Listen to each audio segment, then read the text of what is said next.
Welcome to The Current by TreasureCoast.com, where we discuss interesting people, places, and happenings on Florida's Treasure Coast. Sweet. Well, Chris, I appreciate you being on. I appreciate talking with you again. The last time you were with us, you had just become mayor, I think, at the city of Stuart, and so now you're running for county commission. Why don't you talk about who you are and maybe a little background for people who may be seeing you or hearing you for the first time? Thank you for hosting me today and having me on your show. So I've spent the last 4 years as a Stuart City Commissioner and Mayor. My platform was and is slow growth, clean water, and low taxes. I'm married. I've got 4 young kids. I'm a chiropractor. I have a practice downtown for the last 15 years. And my whole thing is keeping this place special, for the future, for our kids, and not losing that Martin County difference. And so I did that in the city of Stuart, and now I am hoping to represent more locals and more, people who live in Martin County and bring that into the county so we have slow growth. Yeah, I appreciate that. I mean, what made you want to go into the county? I mean, was it like a natural next step? Is there different things that you can kind of have your hands on compared to the city, or what was like the main spur for that decision? The city is obviously a smaller municipality. So truly, I felt like I got accomplished the things that I wanted to do. We updated our land use code and restored more sensible density codes. So you weren't going to see the apartments going forward, the big apartment boxes nobody liked. We fixed that. We cleaned up some of the staffing there. So the quality of who is at the city is much better. I felt good about the city. So really, if you want to talk about slow growth over the next 4 years, your major threats are going to be at the county level. So you have like South County threats of projects like Story, out in Palm City, you have projects like Newfield coming online. That whole sort of green corridor of South and West County, there's a lot of threat of AI data centers and more of these like land flips where ag land becomes communities. So I've said in one of my recent videos, it's hard to speculate, but billions of dollars, probably $50 billion in possible real estate land flips. You really need to have somebody in the Martin County Commission who will have a backbone and fight. Otherwise, you could very easily lose, what we find so dear and precious and valuable here. Yeah, that's an interesting topic, I think, for a lot of people is things like Newfield, or there's a lot going on down in like the Bridge Road area. How are these Yes. decisions? I mean, maybe this is kind of like a preemptive question, but for the average person, how are a lot of these decisions being made? Is it just the county is approving a large swath of land to be, a PUD when it was all ag land, or is this stuff years in the making usually? How are these decisions usually made? I mean, obviously it's not up to a referendum for the public. It should be. If you're gonna redevelop 3,000 acres into a community, it should be a referendum item. But it's a cocktail of all of the above. You're completely accurate in what you're saying. You have also the state legislature. Every cycle they have new bills that you can tell were custom tailored by. I won't mention names because I don't want to get sued by these large scale developer builders, but you could tell these bills were handed to your state legislator to turn in for vote. But beyond that, to the extent that we have control over our own land and how it's developed, yes, you have developers that are coming to the county that are proposing massive land use changes. So you go from Newfield is the easiest example because it's happening. And it's been a process. I think it was like 9 or 10 years ago that originally got approved, but you're seeing it come online, and that was ag land. It's cows, and now you're going to have more density on that agricultural land than even the city of Stuart. You're going to have something like 10 or 12,000 people where there were cows. It was supposed to be one unit for a 20-acre parcel. and now it's something like 30 units per acre and up. It's a new city, so you got all the mixed use apartments, commercial, like an Abacoa. That is, that often you hear from the developer class and from realtors, oh, it's all Port St. Lucie, that's that traffic coming from up north. Not when you approve projects like Newfield. When you put 10 or 12,000 new cars inside of Palm City, that's a self-inflicted wound, and we don't have to approve that. The context would be your land use regulations, so those codes, right? You live in a single family home neighborhood, your neighbor can't put up apartments because of land use regulation, right? They can't, the code doesn't allow that. Land use regulation, and then more broadly, your comprehensive growth management plan, it's called. That is what limits the type of development and manages growth. If everybody follows the land use regulations and the comp plan, my line is trust the plan, then you're good. If it's fair for everybody. But if your neighbor in your single family home neighborhood, donated to one of the commissioners and golfs with them and is really close family friends, they go to the Bahamas a few times a year, you get that network, and somehow they're able to get a land use change. That's not fair to you. Like, you bought your home in a single family home neighborhood with that zoning, and it's not fair to your neighbors either, who don't want to see 30 or 40 additional cars on your street and traffic. It's the same thing projected out into larger Martin County. We all have purchased property and moved here under the structure of the comprehensive growth management plan and the land use regulations. And when anytime developers are in front of a commission, they're asking for a favor. They're asking for something beyond just a fair following the rules for everybody. They want an exception. And truly, if your commission is there to say, no, we're just going to follow the rules, or if there needs to be a very slight amendment, a slight setback, or basically that project could go there anyway, but it's slightly antiquated, that's a different story. But that's not what's been happening. It's been massive land use changes and intensity of use because it's more profitable for developers. Yeah, that's interesting as well, because I think a lot of times people think of it as maybe I think it's two separate things. Maybe when people think about, okay, you maybe go to the building department and maybe you have to get permission or a variance with something. And when you have these large projects, I don't think people realize that it is, like necessarily a variance of sorts or a change in the comp plan or even what the comp plan is.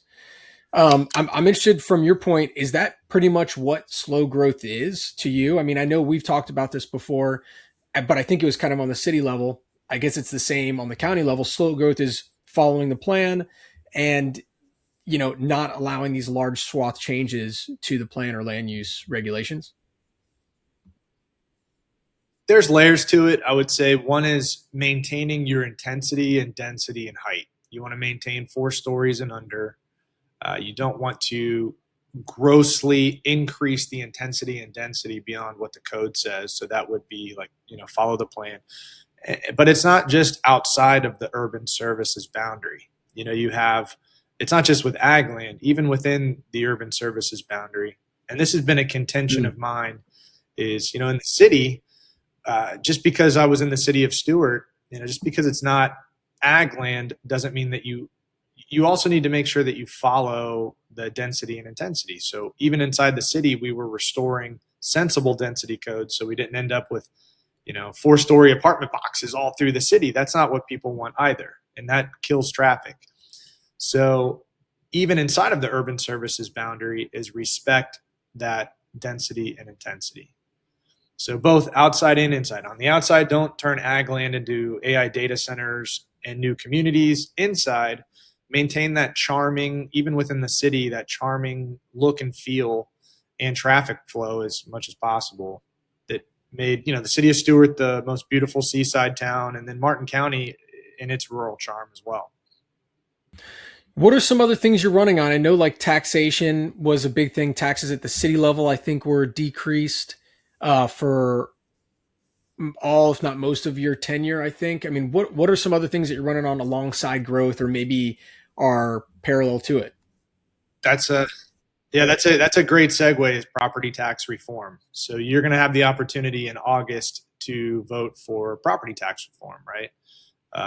Or maybe November. I think it's going to be November, right? General. But either Yeah, way, yeah. I'm going to be voting for that because I think that government needs to cut spending. But who you put in office to manage that process will have very different outcomes, right? The philosophy of how to scale back spending is important. If your commissioner's mindset is we need to cut or decrease non-essential spending while prioritizing public safety, sewer, making sure that these essential functions are happening, versus you have some commissioners and people running that are talking about cutting capital improvement projects. So roads, sidewalks, they're talking about cutting police and fire potentially. I have been on the side of maintaining essential services, which will probably come at the expense of things like nonprofit spending and other non-essential like pet projects and staffing. So, I want to see the actual government staff thin out and tighten up, those pensions as well, while at least maintaining your fire and police level of service. So I don't want to cut police, I don't want to cut fire, and I don't want to cut capital improvement projects because ultimately residents should not have to suffer. It should just be that you're spending less in terms of who works for the government. You don't need as large of a government to provide the services. Yeah, and I think that's good clarification too, because there have been different, I don't know what you would call them, reports or news articles that, it's kind of like a what if scenario if it gets passed, and a lot of people don't really know. They're like, hey, I don't want, hey, if it would bring my tax bill down, great, but then I saw this article that firefighters going to be laid off, and so it's like you're going to see more of, yeah. You're going to see more of those articles, types of things coming out because the government does not want to cut spending. They can't. Right. The county cannot lobby. The county cannot legally lobby, and ask you not to vote for this. It's against the rules. But you may see various organizations and union groups that are not directly county. They're related to county function, but they're not actually county, lobbying for this in varying forms. But for me personally, as a resident, as a taxpayer, and somebody who's been involved in municipal government, I can tell you the government spends way too much money. And, if taxes are not going down, but property values continue to skyrocket, something's wrong. You should see, maybe not that you get all the way to rollback. Rollback is that rate where, let's say you paid $1,000 last year property taxes. Rollback would be the millage rate, the tax rate that you would still pay $1,000 at. You may not see that, but you should see some movement towards that when these property taxes are, these valuations are going up, so that you as a taxpayer receive some of that benefit. But generally what you see is just ever expanding staff and pensions at the government level. Government naturally wants to mushroom and grow.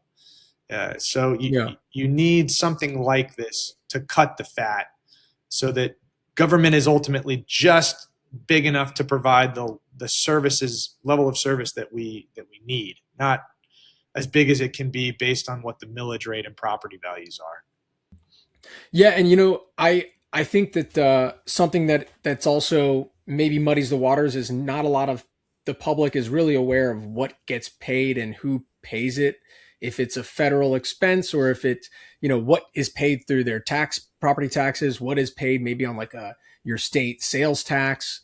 And so maybe that's also an issue, is people not really knowing what it means if, let's say revenue is going to be decreased X amount to the city or the county, or how that's going to affect them in the long run anyways. Mm-hmm. Good point. Yeah. What else is important to you? I mean, I know, like, I'm sorry. Yeah. I at this point, I think I was just regurgitating. It sounded like a statement. I didn't know if you were asking me a question. Yeah. No, it's just at this point I'm just blurting random stuff. Yeah, I know there was a lot of stuff that you guys talked about when you were on stage too. For there's a lot of stuff that maybe has kind of been harped on a lot, like Brightline and Live Local and home rules being kind of diminished and all this kind of stuff. I mean, is there anything that you feel maybe hasn't been represented as much as it should, whether like in your own campaign or throughout the general election cycle? That's a nice broad question.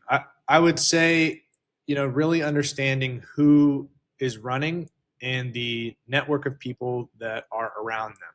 So my opponent, filed at the last minute, is homesteaded in St. Lucie County, um, but she's been a developer consultant for the last 30 years. So I would caution people, if you really want slow growth, you need to look at voting for somebody that has a proven track record in delivering that, which I do. And then also who is the friend group and the network around us. I'm a small business owner, I'm a family man, I'm not involved in development, I'm not taking money from developers. My opponent has, and it's been a viral clip at this point, just about everybody has seen it, but the We Care debate, where she says openly, I will be accepting, I will be taking money from people involved in land use and development. That's a really big deal. There can be a lot of different complaints about my style, and I make Facebook videos, and if you're a developer, I can be contentious on the dais with you and hard line. But at the end of the day, if you want slow growth and you do not want projects like Story or more projects like Newfield, you need to look at who is running and what their record is and who they've been working for, because it's very important for the next 4 years between, like I mentioned, the state and the bills that are coming, AI data centers, that beautiful, pristine green space is where those data centers want to be installed. It's a lot of money is coming into Florida, and depending on who becomes governor, it will take work to make sure that our agricultural land does not become AI data centers. And if you don't have somebody who's galvanized and has a backbone and a track record, we could lose that Martin County difference very quickly. The data centers is a really interesting point because it kind of came up on a lot of people's radar pretty suddenly. I mean, with Project Tango down south, and obviously what's gone on in Indiantown, looks like it's pretty much on the horizon. It's kind of like a scary situation. I mean, where do you, obviously your stance is, hey, look, we don't want them here. Is there a solution to that? Do we have enough data centers? Should we put them somewhere else? How does that work in a situation where maybe we need data centers, assuming we do? How do you fight that off? So again, depending on who becomes governor, you may have very different pressure from the legislature to do this kind of a thing. My position is I will not be voting for AI data centers in Martin County. I think it's antithetical to the Martin County difference. We are just beginning to see what the repercussions are from these. They're going in so fast that whether it's water supply, you're seeing videos of residents around data centers that they turn on the faucet and it's brown, muddy water that's coming out. You're seeing animals. You're seeing animals like cattle and birds that are having issues even reproducing, that are around these data centers. We don't even know. Truly, there's been no long-term study of what the effects, and they're all very different. Every data center seems to have different ways it's powered or cooled, or different type of low frequency hum. I don't want Martin County, I don't want our residents to be the tester for this experimental kind of a thing. I don't think that we need that. I think we have a stable tax base. Maybe Indiantown is a different case. They're really looking for ad valorem, for tax revenue. I think we'll be okay. And I think it's antithetical to the Martin County difference. Our ag land, that green space in perpetuity, that 1 unit per 20 acre zoning that we baked into our comp plan to protect ag land so it doesn't become for that to all of a sudden become a data center like that, I'm very much opposed to this. I don't think there's a case in which a certain kind of data center is appropriate for Martin County. Personally, that's my take on it. And I'm interested to hear your thoughts on things like maybe external. I mean, I know with City of Stuart, we might have even talked about this, but there are so many areas where you're kind of affected by the people around you. I mean, Indiantown, like you mentioned, they're looking for maybe some ad valorem. Maybe that's why it might get approved. There are other places on the Treasure Coast that Fort Pierce is probably a good example of a town that's trying to grow, trying to get stuff, trying to and obviously there's other things that they're not going on there that aren't even approved by the people there. But I'm interested in your thoughts on how these externalities all balance out, and how, if you're working on a county commission, are there situations where you might have to work with now a village of Indiantown that's its own thing, or other counties, or is it mostly just you're kind of looking within your borders and that's all you can really focus on? So yeah, absolutely. You want to work with Indiantown, you should and have to, right? Like, that's collaboration between municipalities, and they are on their own journey. They are outside of the scope of the Martin County Comprehensive Growth Management Plan. So that's their journey, that's their path. But in Martin County, where I do have jurisdiction over, I will have jurisdiction over, I would not be doing the data center dance. I don't think that's appropriate for us. In terms of Indiantown, as far as I understand, FPL, obviously, these data centers will draw more power than cities. So if you're FPL, you have a guaranteed customer that will be drawing a lot of power, and it'll be very lucrative. And to my understanding, FPL is how Indiantown even got incorporated. So I think that was kind of a deal. If you want to know how the sausage gets made, That's FPL was interesting. going to get.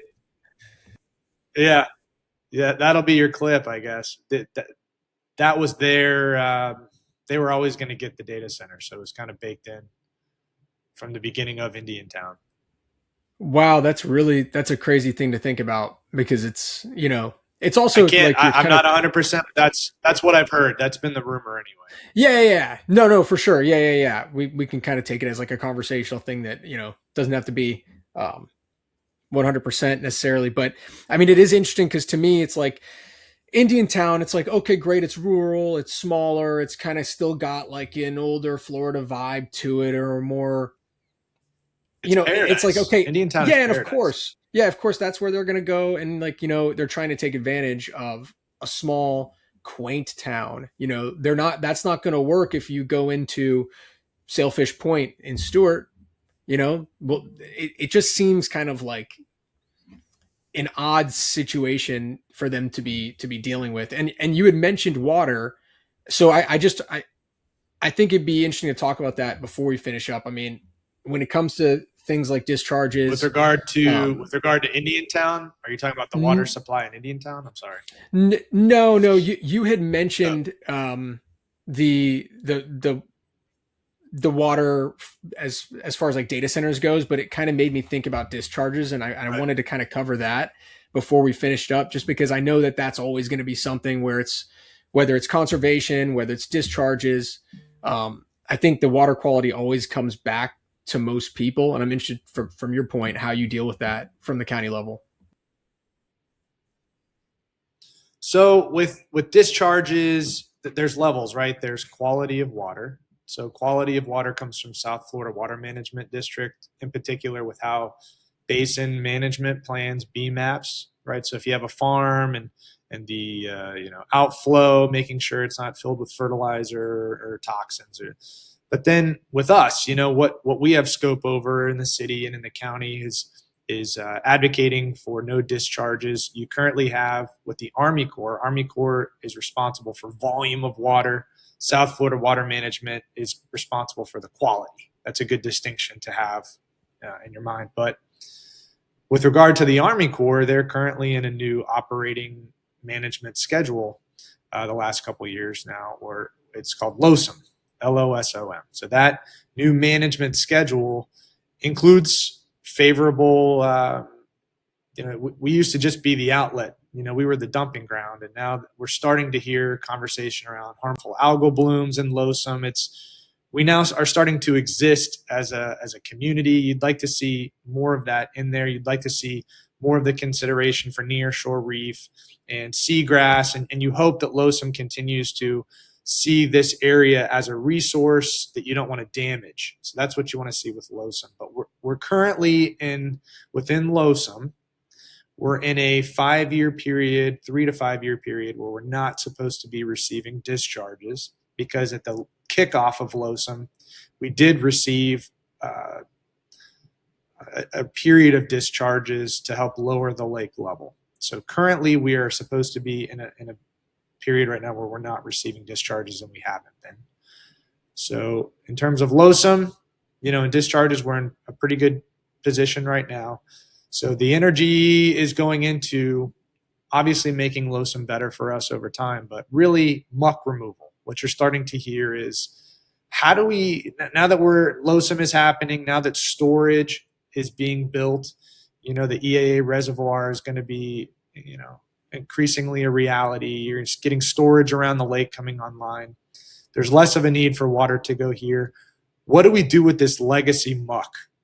Because your river is there's places where there's 10 or 12 feet of, it's like black mayonnaise. It's this anaerobic silt mayonnaise that chokes off even the normal river bed and the life that is supposed to be down there, and bacteria and everything. So at the city of Stuart, we hired an environmental attorney, and one of the things that Ruth Holmes is her name, one of the things she's doing is applying for grants to help look for how to manage this muck. So that was one of the best things we could have ever done while I was there. And it was a dream for probably 9 or 10 years, was to have somebody on staff whose job is to fight for water quality and no discharges. So that's one of the things Ruth is doing, is they're looking at nano bubbles, which sounds very funny. Like, bubbles, really? Are bubbles going to get rid of muck? It's a company called Molier, Molear, Molier.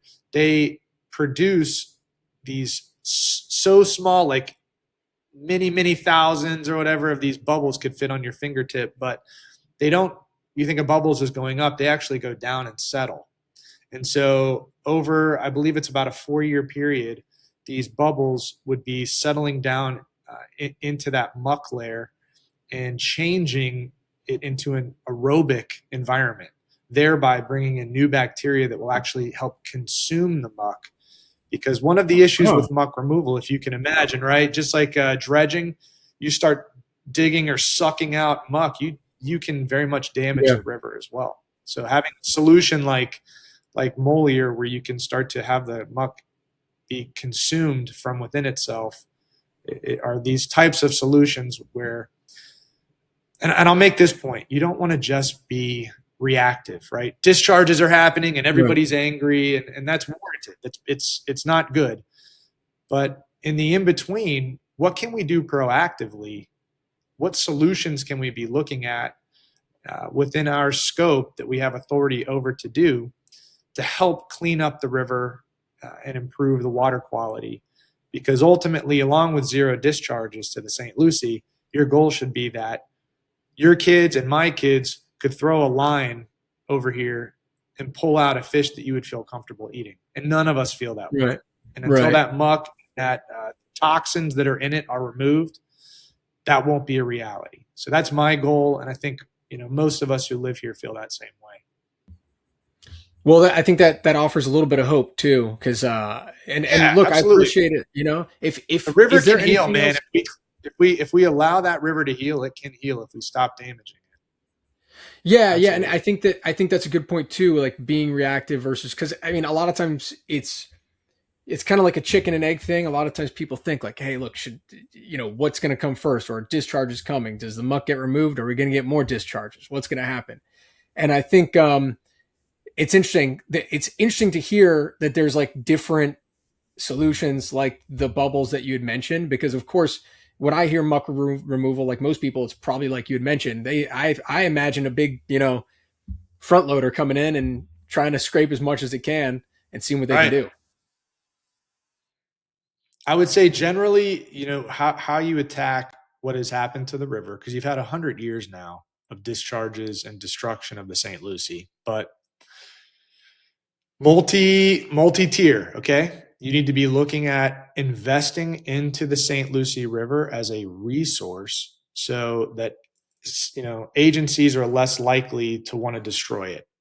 Okay, so seagrass, you're seeing seagrass installation. You want to see more of that. You want to see oyster beds. You want to see, investing into nearshore reef and making sure that they're clean and advertising that even to the core, how important those are. You want the fishery and the resource and how special this estuary is to be better understood and documented within LOSUM. You want the implications of harmful algal blooms, the cyanotoxins that are released during discharges to be captured within LOSUM so that the Army Corps, who, I say this and I don't mean it as a pejorative, but they're just plumbers. There's too much water here. We got to put water there. Yeah. But what makes that that poison less likely to end up here is for LOSUM, and in reality, for the functionally for the St. Lucie to both on paper and in reality be a more precious resource, and the people that live around the St. Lucie to be considered in their health and respiration and the ability to not have to breathe cyanotox. All of that needs to be captured in LOSUM versus just seeing the St. Lucie as an outlet for too much water. And then you'll see less and less discharge, especially as more storage comes online around the lake. So there's hope. There's absolutely hope. And when you stop destroying the river, it will heal, like I said. That's awesome. Well, Chris, I appreciate you being on. Do you want to tell people before we wrap up where they can find you, yes, learn sir. more about you, and hear what you got going on? docformartin.com. It's check out my platform, slow growth, clean water, low taxes, what everybody wants. We're all on the same page here. Less traffic. Do not put a developer consultant in this seat if you don't want more development. Vote for a proven track record on slow growth, common sense, and backbone. I will fight for you. I'm not taking developer money. And as a result, I work exclusively for you. So docformartin.com. Voting day is August 18th. Early voting starts August 8th through the 13th. Be there, vote Doc. I appreciate you being on, man. It was a good pitch. Yes, sir. That's a wrap for this episode of The Current by TreasureCoast.com. If you enjoyed the conversation, be sure to subscribe so you never miss an episode. You can find us on Spotify, Apple Podcasts, and YouTube. Follow us on social media or visit TreasureCoast.com for local events, tips, and news. Have a guest or topic you'd love to hear on the show? Let us know at TreasureCoast.com. Until next time, keep riding the current and enjoying